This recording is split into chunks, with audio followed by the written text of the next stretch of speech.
Le texte dont nous allons étudier se trouve dans Jean chapitre 8, à partir du verset 3 au verset 11. Jean 8, 3 à 11. Alors les scribes et les pharisiens amenaient une femme surprise en adultère et la plaça au milieu du peuple. Il dit à Jésus: Maître, cette femme a été surprise en flagrant délit d'adultère. Moïse dans la loi nous a ordonné de lapider de telles femmes. Toi donc, que dis-tu? Il disait cela pour l'éprouver, afin de pouvoir l'accuser. Mais Jésus, s'étant baissé, écrivait avec le doigt sur la terre. Comme il continuait à l'interroger, il se releva et le dit: Que celui de vous qui est sans péché jette le premier la pierre contre elle. Et s'étant de nouveau baissé, il écrivait sur la terre. Quand il entendit cela, accusés par leur conscience, ils se retiraient un à un, depuis les plus âgés jusqu'au dernier. Et Jésus resta seul avec la femme qui était là au milieu. Alors s'étant relevé et ne voyant plus que la femme, Jésus lui dit: Femme, où sont passés ceux qui t'accusaient? Personne ne t'a-t-il condamné? Elle répondit: Non, Seigneur. Et Jésus lui dit: Je ne te condamne pas non plus. Va et ne pêche plus. Amen. Amen. Je suis le frère Sophonie Blaise Kebaou, évangéliste missionnaire. Donc je tiens à nous rappeler qu'aujourd'hui, vous écoutez la prédication d'un évangéliste. Ce n'est pas un pasteur. Donc souffrez d'écouter l'évangéliste prêcher au mariage. Amen. Amen. Nous sommes réunis ici et ce qui vient à l'esprit de plusieurs, ça ressemble à l'anniversaire. Parce qu'à l'anniversaire, il y a les invités. À l'anniversaire, il y a le gâteau d'anniversaire. À l'anniversaire, il y a des prises de photos. Il y a des cadeaux. Et on fait beaucoup de youyou. C'est vrai, n'est-ce pas? Nous savons tous que l'anniversaire, c'était mémorial. Ça a été institué pour honorer nos parents. Mais aujourd'hui, à cause de certaines personnes ignorantes, barbares et même narcissiques, le sens de l'anniversaire a été dénaturé. L'anniversaire consistait à se rappeler le jour où une femme a risqué sa vie en t'envoyant sur la terre. Si ce n'était l'assistance de Dieu, tu serais mort. Et ce jour-là, tu devrais te rappeler, faire un gâteau et aller donner à ta maman dans l'optique d'arracher la bénédiction de la bouche de ta maman.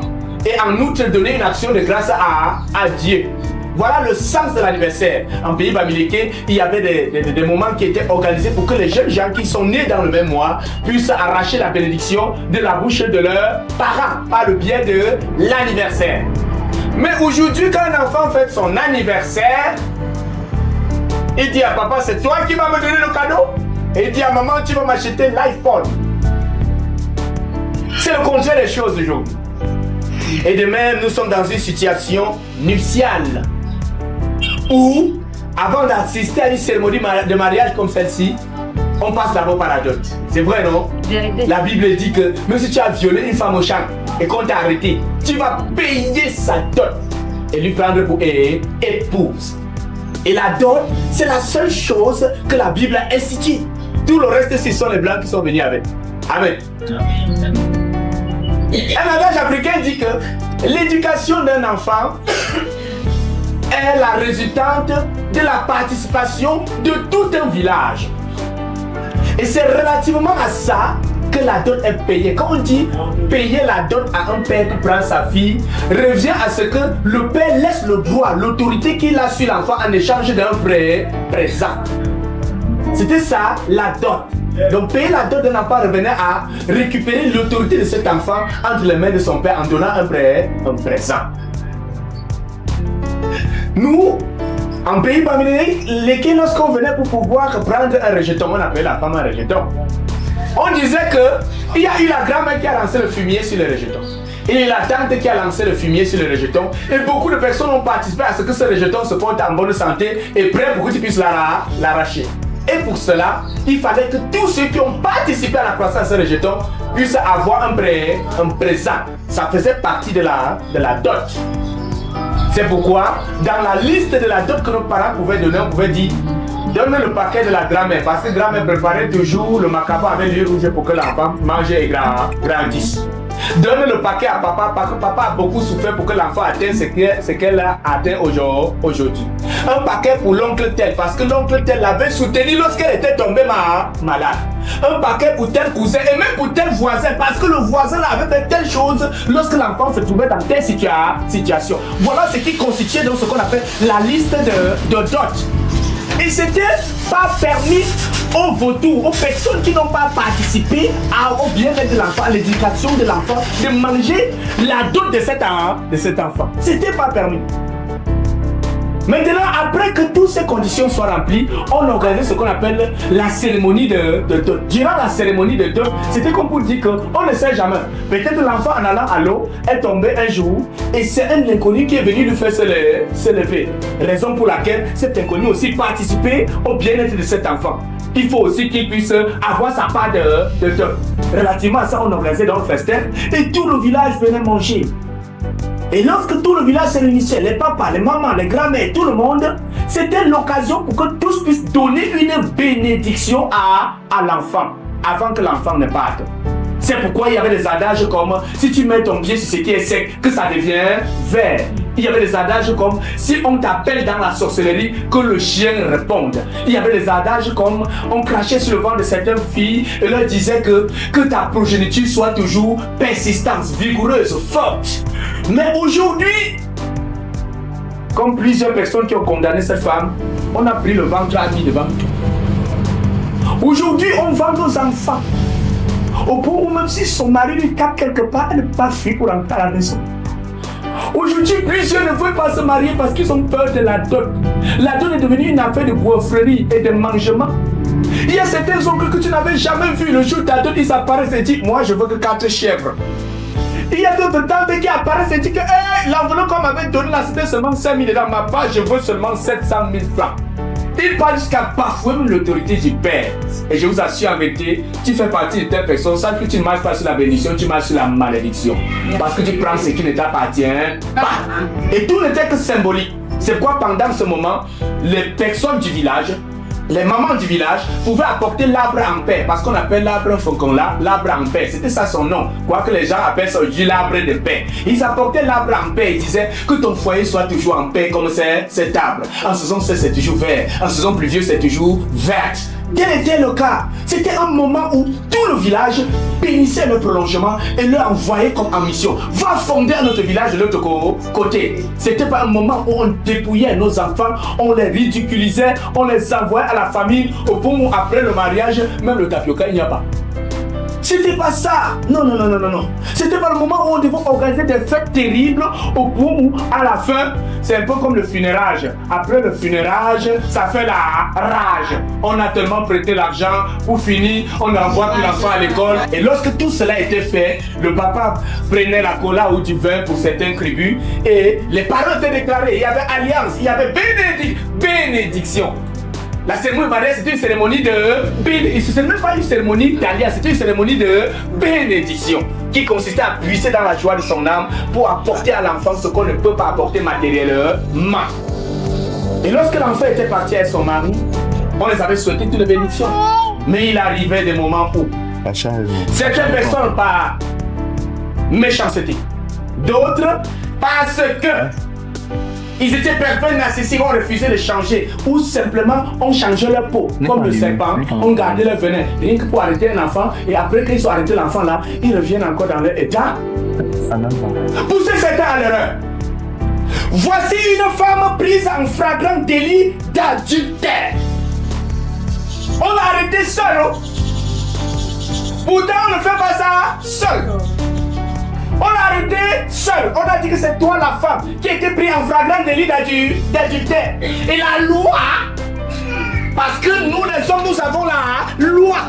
Et la loi a dit que de telles femmes comme ça, qu'on vous lapide, on vous tue, on vous écrase, on vous jette dehors, on vous humilie.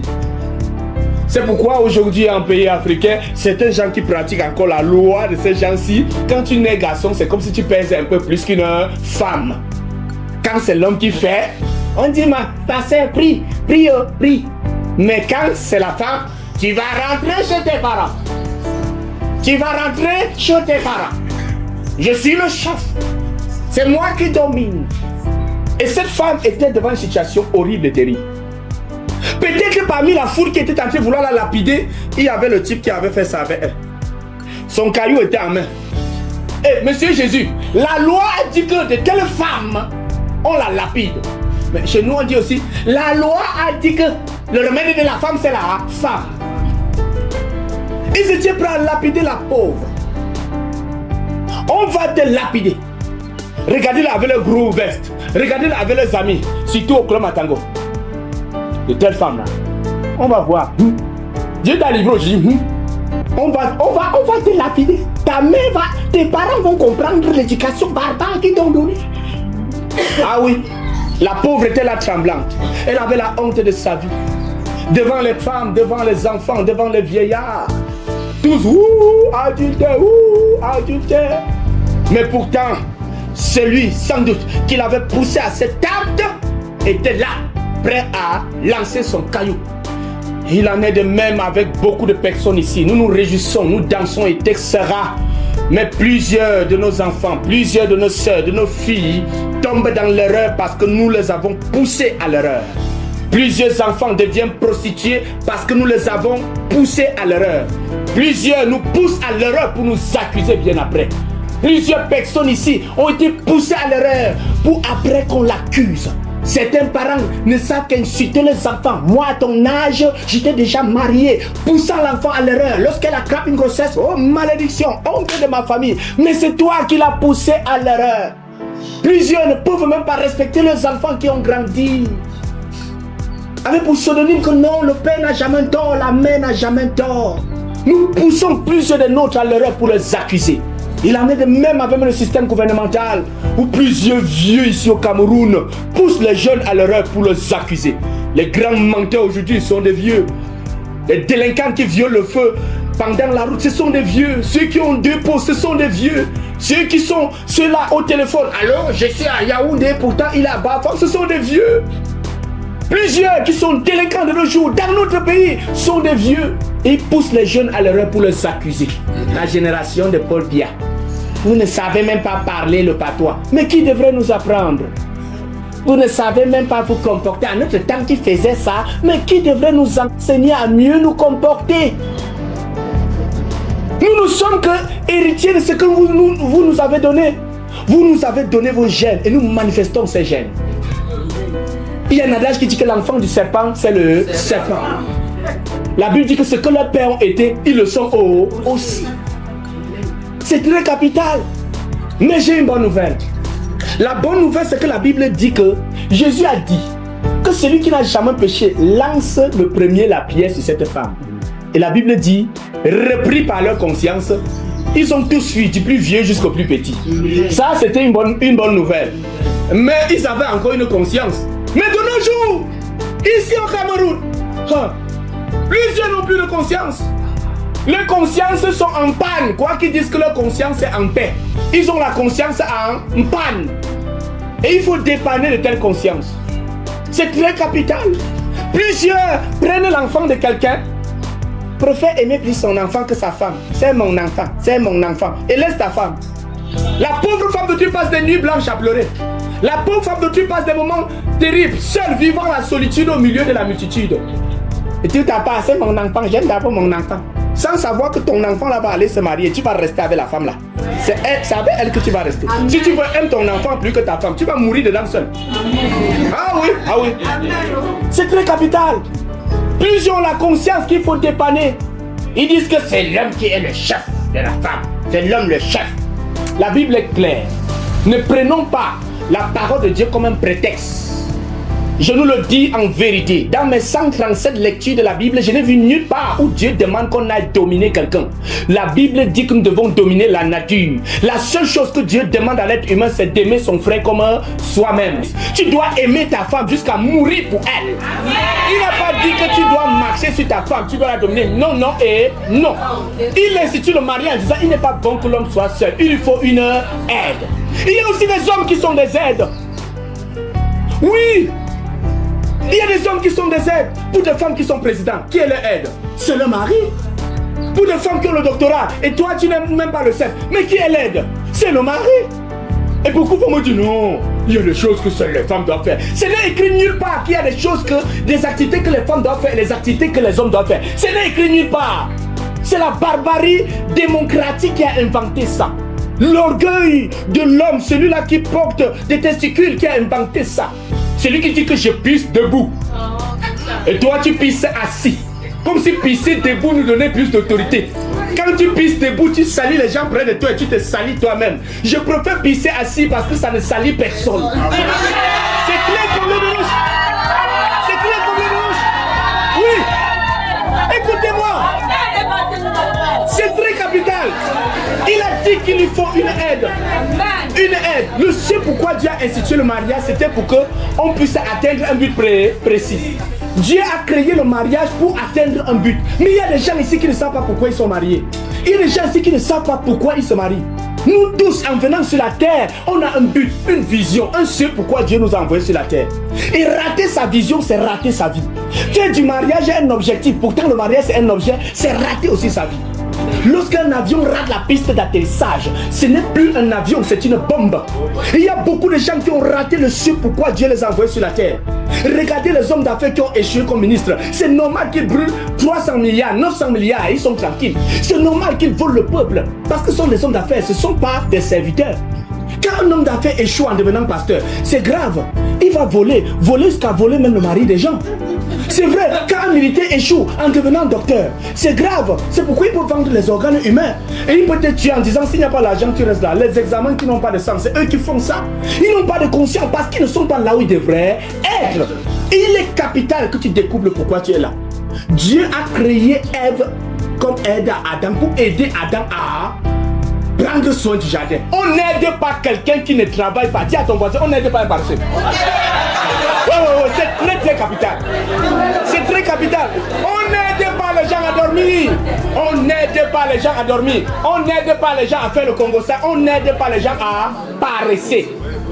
L'instituteur du mariage a demandé à donner une aide pour ceux-là qui poursuivent un but, une vision, un ce pourquoi Dieu les a envoyés. Mais les paresseux qui ne savent pas pourquoi ils se marient, regardez-les, même à 8 heures, ils sont encore couchés au lit.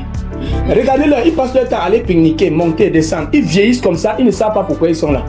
Chaque jour, ils sont dans les orgies, toute catégorie de choses bizarres. C'est lamentable pour eux, ils existent, ils ne vivent pas. C'est très capital. Si tu ne sais pas pourquoi tu te maries, tu vas mal te marier. Et si tu te maries mal, bravo, bienvenue. Bienvenue à la souffrance. C'est très capital. Beaucoup de gens pensent que le mariage donne le bonheur. C'est faux.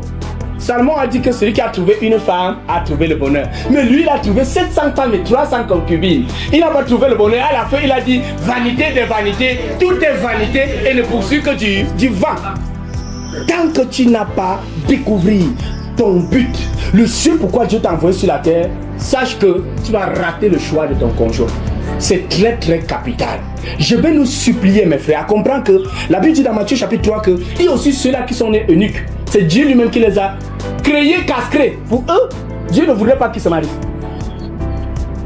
Parce qu'ils se marient, ils vont échouer. Et beaucoup de gens ne peuvent pas savoir pourquoi ils sont là parce qu'ils ne connaissent pas qui les a créés.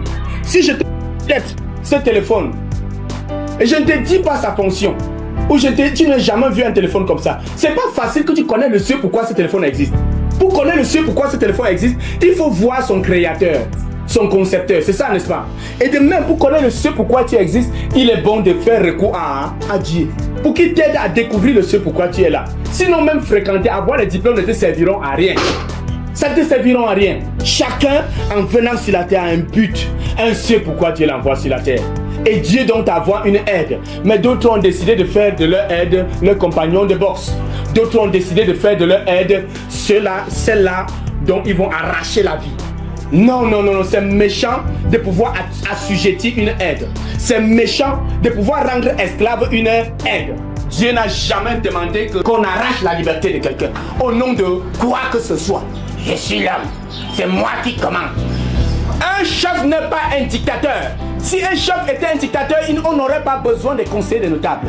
Si un chef était un dictateur, on n'aurait pas besoin de ministres. Non. Le chef, c'est le représentant, le porte-parole de la famille. C'est très capital. Oui, C'est un contrat. Ce n'est écrit nulle part qu'il y a des choses que seules les femmes peuvent faire. Pour toi qui crois que comme tu es né garçon, tu pèses un peu plus là. Je te pose une seule question. Quels sont les meilleurs cuisiniers du monde? Ce sont les hommes ou sont les femmes? Ce sont les hommes. Les meilleurs coiffeurs du monde sont les hommes ou sont les femmes? Mais ce sont les hommes. Oui, les meilleures personnes qui travaillent au niveau de laver les habits, etc. Les tailleurs même. Les meilleurs tailleurs sont les hommes ou sont les femmes? Ce sont les hommes. Les meilleurs cuisiniers sont les hommes, sont les femmes. Ce sont les hommes. Les meilleurs pâtissiers sont les hommes, sont les femmes. Ce sont les hommes. Mais beaucoup de pervers narcissiques pensent que parce qu'ils sont hommes, ils pourront écraser des femmes. C'est ce que leurs pères les ont inculqué. Et ta femme, ou avoir ton esclave qui va te laver ceci, qui doit te préparer ceci, qui doit aller dans ton champ, qui va monter et descendre.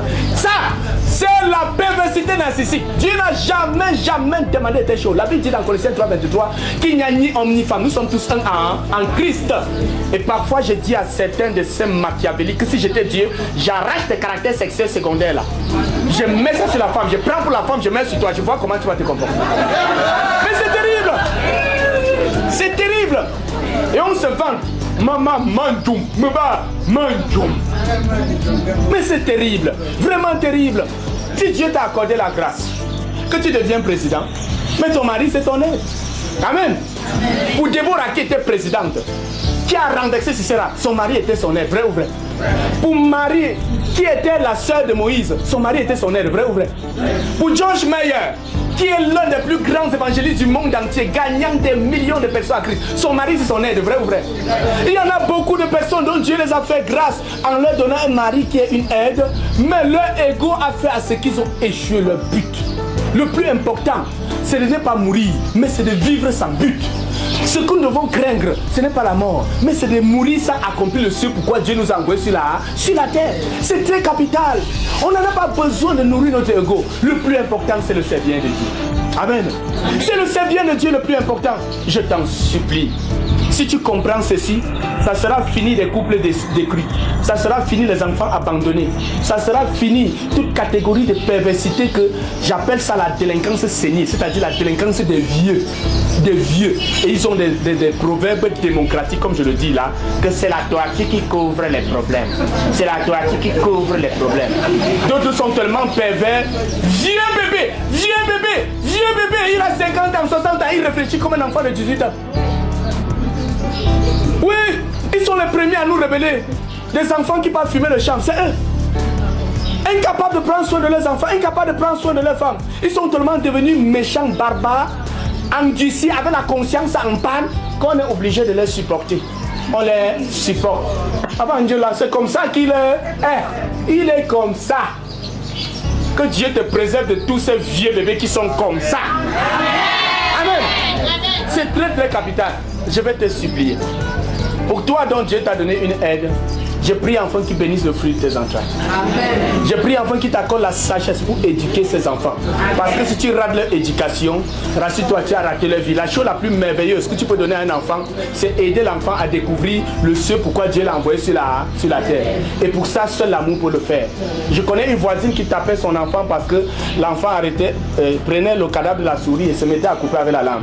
Et j'ai attiré son attention en lui disant, ne bats plus sur cet enfant, c'est un chirurgien que Dieu a préparé. Dis-lui simplement que c'est Dieu qui a créé cette peau.